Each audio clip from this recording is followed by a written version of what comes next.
Assalamualaikum warahmatullahi wabarakatuh.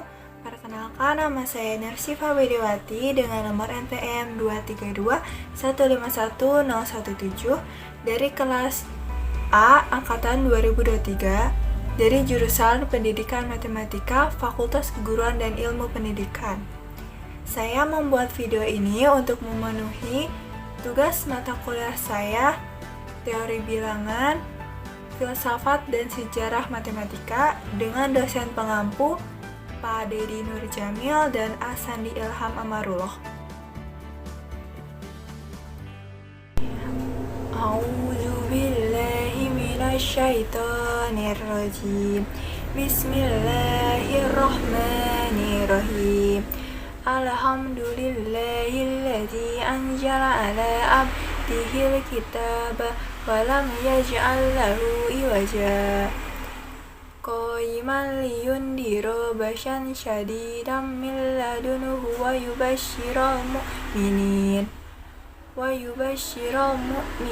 allazina ya'maluna as-solihati anna lahum ajran hasanah makisina fihi abada wa yundiral ladzina qalu takhadallahu walada malahum bihi min ilmin wala li abaihim kaburat kalimatan tahruju min afwahihim in yaquluna ila qadiba fala'allaka bakhi'un nafsaka ala asyahim in lam yu'minu bihadzal hadisi asafa inna ja'alna ma'alal ardi jinatan laha linablu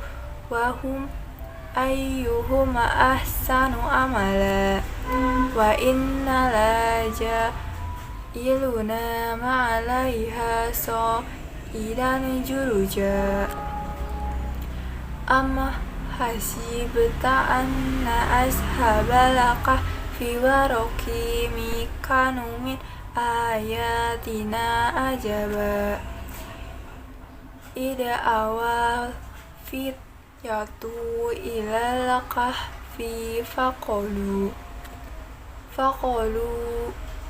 Rabbana atina min ladunka rahmatan wa hayyi lana min amrina rasada. Shadaqallahul azim.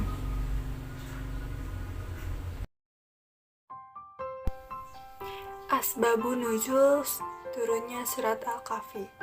Surat Al-Kahfi adalah surat ke-18 dalam Al-Quran. Al-Kahfi artinya gua atau penghuni-penghuni gua. Surat Al-Kahfi termasuk surat Al-Makkiyah karena diturunkan di kota Makkah.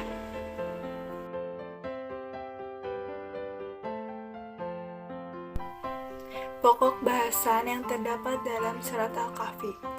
Yang pertama, keimanan.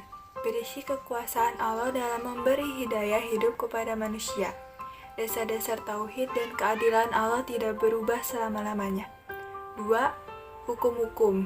Berisi dasar-dasar hukum wakalah, larangan membangun tempat ibadah di atas kuburan, hukum membaca insya Allah, perbuatan yang dilakukan karena lupa adalah dimaafkan, perbolehan merusak suatu barang untuk menghindari bahaya yang lebih besar.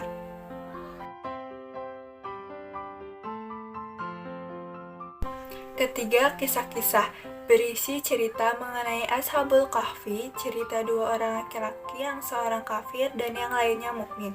Cerita Nabi Musa dan Nabi Khidir, cerita Zulkarnain dengan Ya'juj Ma'juj. Yang keempat, beberapa pembelajaran penting lainnya tentang kekuatan iman kepada Allah Subhanahu wa Ta'ala serta ibadah yang ikhlas kepadanya. Kesungguhan dalam mencari guru, adab sopan santun antara murid dengan guru, dan beberapa contoh tentang cara memimpin dalam memerintah rakyat serta perjuangan untuk mencapai kebahagiaan rakyat dan negara.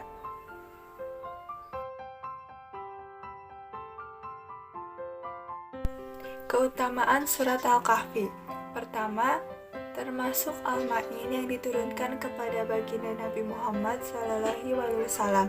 Kedua, pembacanya dapat memperoleh ketenangan. Ketiga, apabila dibaca di hari Jumat, maka akan diampuni dosa-dosanya di antara 2 Jumat.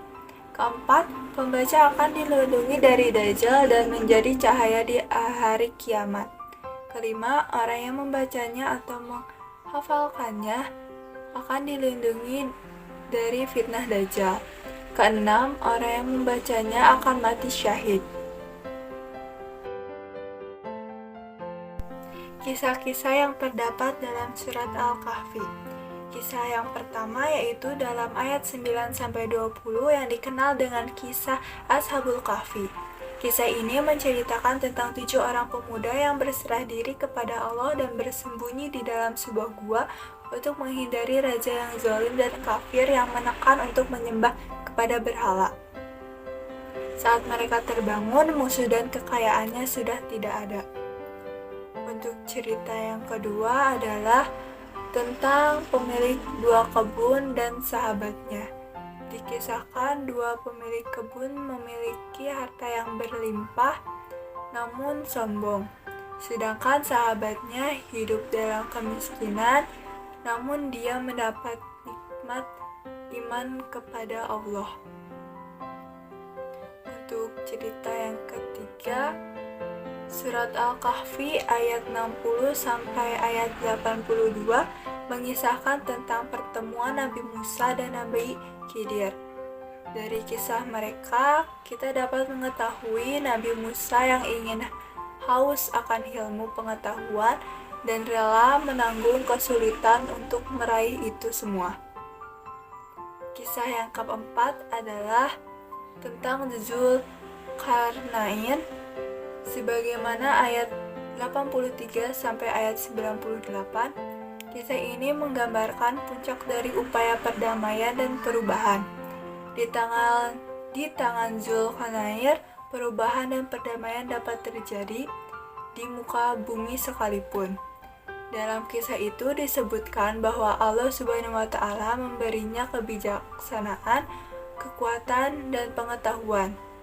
Dzulkarnain berkeliling dunia bersama pasukannya mengajak umat manusia beriman kepada Allah Subhanahu wa Ta'ala.